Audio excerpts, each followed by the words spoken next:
Europe. Europe 1. Noël s'en mêle. Mathieu, chaque jour, votre inventivité nous éblouit. Contrairement à d'autres chroniqueurs, vous ne cédez jamais à la facilité Non, dans le jamais. choix de vos sujets. Jamais. C'est vous qui avez écrit le chapeau. Hein. Oui. Et ce matin, vous innovez encore avec un angle inédit, du jamais vu. Effectivement, Patrick, il y aura, je crois, un avant et un après dans l'histoire de la chronique radio, puisque je vous propose ce matin un bilan de l'année. Incroyable. Oui, ne me demandez pas comment l'idée m'est venue. Peut-être la publication par Aujourd'hui en France de son palmarès 2017, peut-être l'annonce des premiers nommés aux Oscars, peut-être surtout parce qu'ayant assisté à la projection du dernier Star Wars en 4D hier soir, la tête dans le cul ce matin Oh. j'avais, à la bourre, arrivé je suis, et trouvé un meilleur angle, en mesure je n'étais pas. Du coup, à l'heure des sélections pour les Oscars, Europe 1 présente ce matin sa cérémonie. Qui parmi vous a mérité une distinction en 2017 selon nos auditeurs? Vu la moyenne d'âge de ces derniers, je vous présente donc non pas les Oscars, mais les Escars. Oh. Bonjour à tous, premier prix de la soirée pour celui qui triomphera peut-être tout à l'heure dans la catégorie meilleur escar masculin. Il s'impose déjà dans les catégories tentative de jeunisme infructueuse.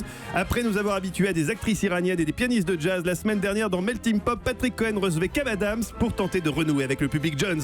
Kev Adams, invité de Melting Pop, qui revient dans un instant. Melting Pop. Yes. Avec Kev et avec Elvis.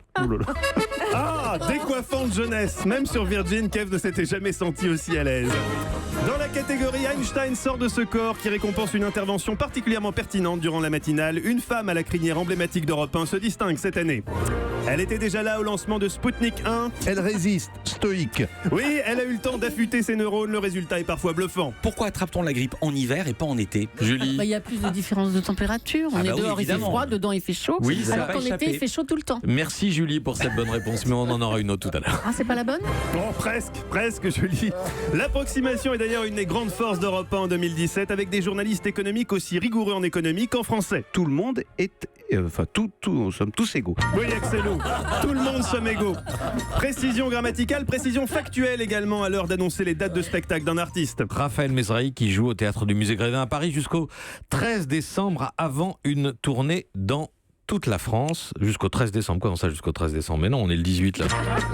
Heureusement, la lucidité étant le préalable à toute forme d'amélioration, il est rassurant de constater que certains dans cette matinale amorcent une remise en cause. J'aurais pu dire n'importe quoi. D'ailleurs, je l'ai fait. Voilà. Philippe Vandel passera-t-il lui aussi aux aveux? Reviendra-t-il un jour à la raison? Roulement de tambour. C'est pas gagné.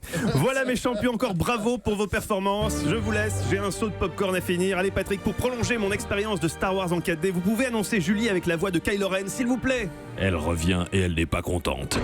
Décidément Cohen, un sacré organe, vous avez.